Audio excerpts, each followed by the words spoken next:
Hello, नमस्कार, good evening. देखिए MPPSC 2025 conduct हो चुका है और मुझे उम्मीद है कि आप सभी ने बहुत अच्छा पेपर किया होगा।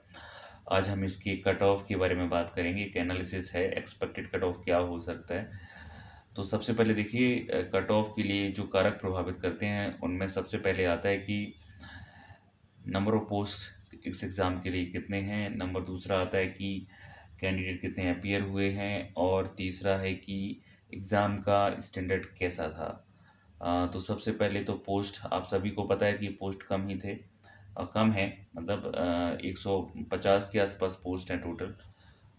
दूसरा ये आता है कि कितने लोग अपीयर हुए हैं। तो जो फॉर्म फिल हुए थे उसका लगभग ऐसा डेटा अभी निकल कर आ रहा है, ऐसा लोगों का कहना है कि 85% लोग अपीयर हुए हैं, तो एक ठीक ठाक संख्या अपीयर हुई है।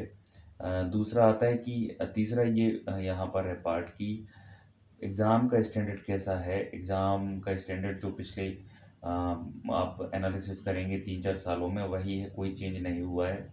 वही फैक्चुअल, पूरा का पूरा पेपर ये फैक्चुअल होता है, फैक्ट बेस्ड होता है। हाँ, कुछ फैक्ट इस बार थोड़ा सा ठीक ठाक रहे हैं। क्वेश्चन के जो क्वेश्चन की प्रकृति ठीक ठाक है। करंट अफेयर्स ने ज़रूर चौंकाया कि करंट ऑफ चौंकाया है। करंट अफेयर्स नॉर्मली ऐसा एमपीपीएससी पूछता नहीं है, लेकिन फिर भी थोड़ा सा मतलब एक ट्रिकी करंट अफेयर्स पूछा है।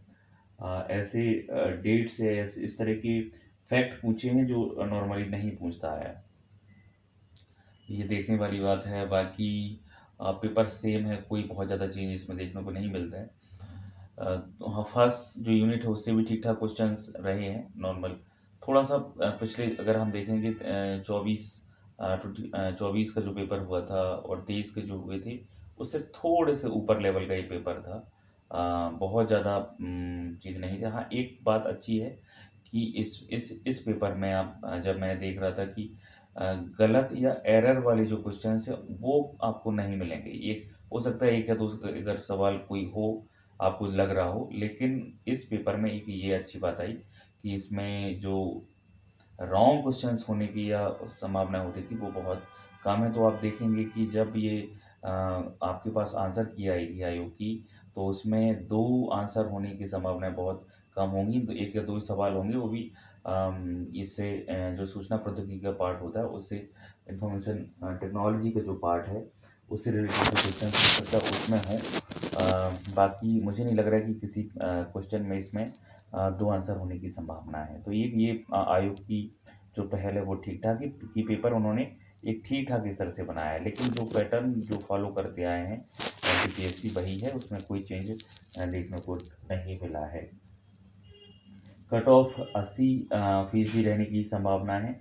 80 जनरल मेल की बात करें हम, जिस भी कैंडिडेट के 80 के आसपास सवाल सही हो रहे हैं, 81, 82 या 80 से ऊपर, तो उसके पास हो जाने की संभावनाएँ हैं, वो प्रिलिमिनरी एग्ज़ाम पास कर कर जाएगा।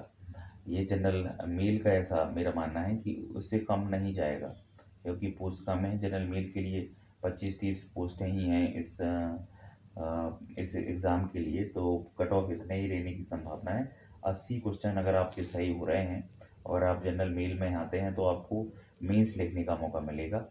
एक सवाल आप कम भी मान सकते हैं, 79, और फिर कम होने की संभावना बहुत कम है। ठीक है। ईडब्ल्यूएस ओबीसी का इससे कम ही जाएगा, 2 से 3 सवाल कम ही जाता है, और एससी का उससे कम रहेगा, और एसटी का और कम। एसटी का लगभग मुझे लग रहा है 70 क्वेश्चन के आसपास इसमें होने की संभावना रहेगी।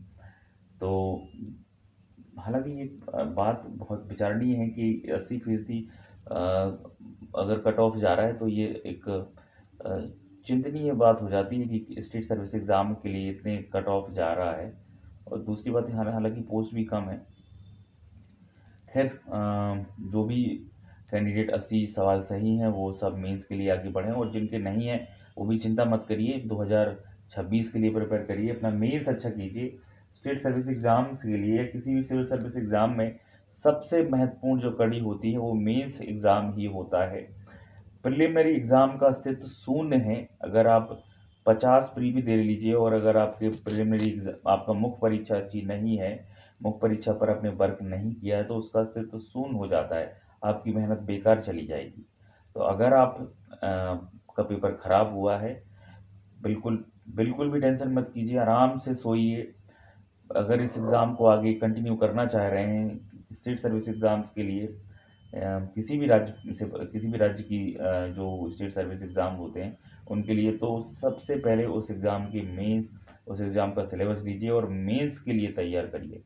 मेंस तैयार करिए, साल भर 2 साल आप अच्छे से मेहनत कर लीजिए, मेंस के लिए आपकी परीक्षा निकल जाएगी। बस यही एक ब्रह्मास्त्र है इस परीक्षा का। और आगे हम इसके संबंध में और भी आपके लिए इस तरीके की जानकारी लाते रहेंगे। मेरी शुभकामनाएँ आप सभी के साथ। बहुत बहुत धन्यवाद।